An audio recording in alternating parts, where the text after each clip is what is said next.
Graça e paz, queridos, da parte do nosso Senhor e Salvador Jesus Cristo. Estamos mais uma noite com o nosso núcleo familiar, onde vamos estudar um pouquinho da Palavra de Deus, descobrir um pouquinho daquilo que está na sua Palavra, daquilo que Deus tem preparado para cada um de nós. Nesse momento quero iniciar com uma oração, agradecendo a Deus por tudo que Ele tem feito em nossas vidas. Senhor Deus e Pai, te agradecemos, Senhor, por ser esse Deus tão maravilhoso, por nos conduzir, Senhor, diante daquilo que Tu queres, Pai. Deus, queremos guardar em nosso coração, Pai amado, em períodos tão conturbados, Pai amado, a Tua Palavra, Senhor amado, porque é ela que nos dá esperança e nos enche de vida, Senhor. Deus, queremos conhecer mais e mais de Ti. É o que nós pedimos e te agradecemos em nome de Jesus. Amém. Bom, queridos, nessa noite eu gostaria de conversar um pouquinho com vocês sobre um texto muito conhecido da Palavra de Deus, que encontra-se em João capítulo 14, versículo de número 16. Mas se você puder ler o capítulo todo de João 14, é muito interessante. Mas o texto da palavra a que me refiro, ou o versículo, ele retrata boa parte daquilo que está escrito, não é? Das explicações que são dadas. E o tema da nossa palavra hoje, nosso estudo é: Eu sou o caminho, a verdade e a vida. Esse é o nosso estudo.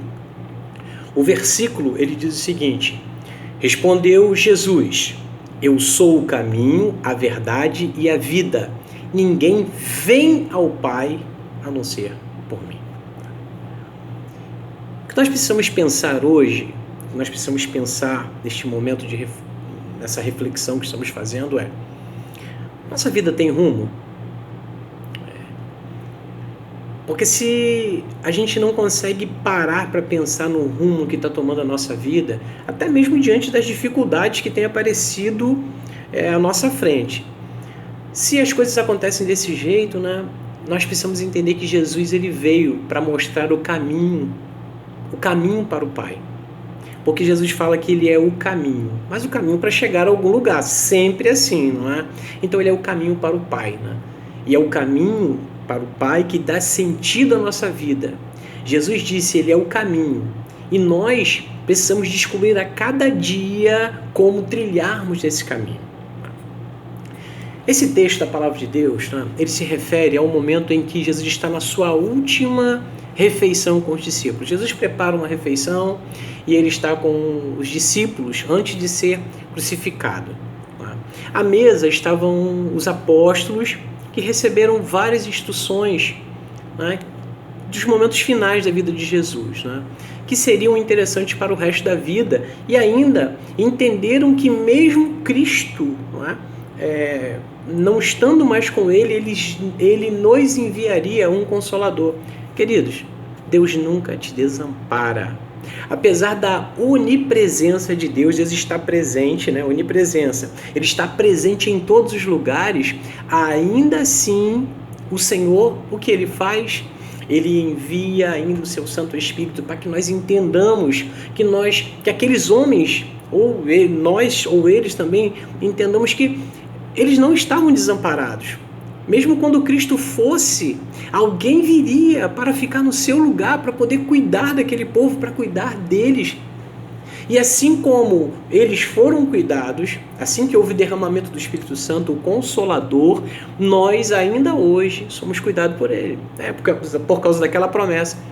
Né? Lá em Joel fala, no final dos tempos, derramaria o meu Espírito sobre toda a carne. O Espírito Santo de Deus foi derramado no dia de Pentecoste e está conosco até hoje, até que Jesus Cristo ele venha, até que ele volte. Esse é o sentido da mensagem ou da palavra que Cristo trouxe para aqueles que ali estavam, para os apóstolos, e que serve para nós até os nossos dias. Né? Jesus ele mostra que ele é o único caminho para o Pai. Existem pessoas que tentam criar várias opções, vários atalhos, entendem a vida de uma maneira diferente, querem olhar e falar, esse é o caminho, e acham que o caminho eles mesmos criam, eles mesmos acham e eles mesmos vão chegar. Mas na verdade, o caminho para o Pai é um caminho da satisfação, é o caminho de fazer a vontade de Deus. E algumas pessoas estão preenchendo essa satisfação com algo que não tem nada a ver com aquilo que Deus propôs, ou Jesus propôs para aqueles apóstolos e para cada um de nós. Jesus é o caminho para o Pai. Sem Jesus, ninguém chega a Deus. Nada neste mundo consegue preencher o vazio deixado pela falta de Deus. E nenhuma boa ação que fazemos pode preencher o abismo entre nós e Deus, criado pelo pecado. Somente Jesus consegue fazer a ligação e somente a fé em Jesus nos leva por esse caminho. É importante saber disso. O caminho é Cristo. Ele vai fazer esse acesso ao Pai. Ele é a ponte. É Ele que liga, porque outrora nós estávamos perdidos, não é?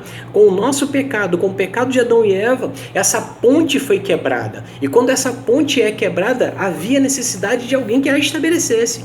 E Cristo foi aquele que a estabeleceu. A verdade que liberta. Será que existe uma verdade objetiva? Será que existe uma verdade absoluta? Né? Você vai estudar no campo da filosofia, em vários campos, né, dos estudos, né, que não existe uma verdade absoluta para essas áreas. Mas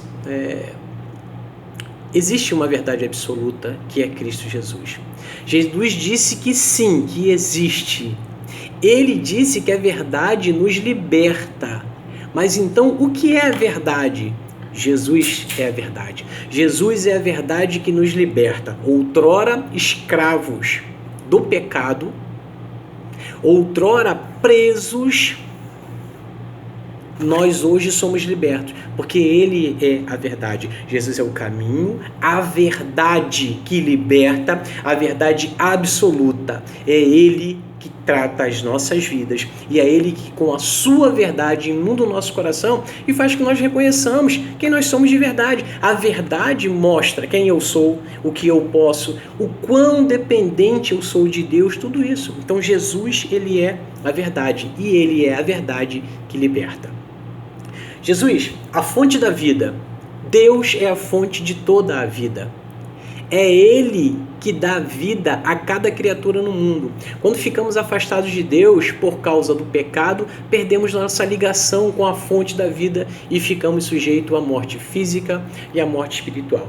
Deus, Ele é a fonte da vida. Deus criou toda a vida. E quando o homem se afasta de Deus, abre-se um abismo entre o homem e Deus. E o próprio texto de Isaías vai falar, os seus pecados, né, fazem separação entre vós e o vosso Deus. Ele vai fazer essa separação, ela existe quando o homem pecou. Mas Deus, Ele é a fonte da toda a vida. Nenhum outro caminho consegue dar a vida, por mais que prometa. Jesus provou que Ele é a vida ao ressuscitar dos mortos. O autor da vida não podia continuar morto. E se Jesus ressuscitou, nós também podemos ter a certeza da ressurreição. Jesus é a nossa vida. Então já entendemos que, outrora mortos dos nossos pecados e delitos, como fala em Efésios, Jesus, com a sua morte na cruz, pôde nos dar a vida. Jesus é o caminho, a verdade e a vida. Só Ele, nenhum outro, pode nos conceder a vida. Qual é o caminho que se tem seguido? Todos temos uma escolha. Qual é o caminho que vamos seguir para dar rumo à nossa vida? Existem muitos caminhos diferentes, mas só um nos leva a Deus e à vida eterna. Não existe outro caminho para a salvação. Queridos, um dos objetivos da nossa vida, de estarmos aqui, é adorar ao nosso Deus. Mas em consequência da nossa adoração, a consequência de, depois de sermos salvos, termos uma entrega ao Senhor, nos leva a este caminho, nos leva a fazer a sua vontade. A vontade de Deus, ela excede o nosso entendimento. Aquilo que nós fazemos por Deus pode muitas vezes exceder até o entendimento de outras pessoas que não sabem por que essas pessoas fazem isso, porque elas adoram a Deus, algo que parece irreal, mas nós verdadeiramente cremos que o Senhor nosso Deus, Ele entregou o seu Filho para que nós pudéssemos ser salvos. Então Jesus, Ele é o caminho, a verdade e a vida. Ele deixou isso para os seus apóstolos e Ele deixou essa palavra para que nós pudéssemos, nos dias atuais, refletirmos e sermos gratos a Deus por tudo o que Ele tem feito em nossas vidas. Oremos. Senhor Deus e Pai, mais uma vez, Senhor, te agradecemos, ó Pai, porque Tu tens sido o nosso refúgio, Senhor amado. Tu tens sido, Senhor amado, Tu enviaste o Teu Filho, como já dissemos, Pai amado, e Ele morreu na cruz por nós, Senhor, e Ele é o caminho, Senhor amado, que devemos seguir, Senhor, é a verdade, Pai amado, que não tem sombra de variação, Pai amado, e Ele é a vida a qual nós precisamos e a qual nos destes, Pai amado, quando entregaste Teu Filho naquela cruz. Cuida de cada um de nós, Pai, cuide dos Teus servos, Pai amado, onde quer que eles estejam, Pai amado, é o que eu te peço e te agradeço em nome de Jesus. Queridos, continuamos ainda, né? Faço das palavras do nosso pastor Oséias Gomes da Fonseca, da Fonseca, eu faço, né, dele as minhas palavras também, o desejo de voltar a estar junto com os irmãos, né? E oremos para que isso possa acontecer logo, né? Estamos felizes de poder falar com os irmãos, mas com o coração apertado, como ele mesmo diz, de não podermos estar junto com os irmãos. Em breve, o núcleo familiar estará de volta para adorarmos e agradecermos o nome do Senhor. Deus abençoe a todos.